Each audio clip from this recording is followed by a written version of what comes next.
और एक पसंद बटे हमरे जाती और लगा थी आवाज कईम आवाज और सुहाना देवी जी के कहे ना हमरे हकी आदिवासी हमरे हकी मूलवासी हमरे हकी झारखंड वासी हमरे कर पहचान एक अलग पहचान के बताएला। चलो फिलहाल कईम आवासी और सुहाना देवी जी उपस्थित है। आइए कईम भाई।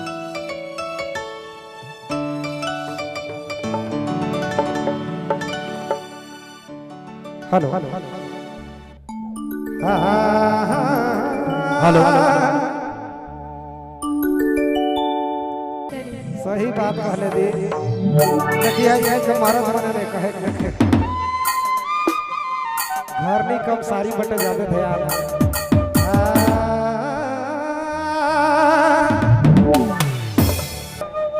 घरे घरे फोन करे भटो सारी छोड़े कहे जानो जानो कहे जानो जानो रे कलयुग पर हटाई सब समझले दे। चलो भैया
एक चक्कर स्टॉप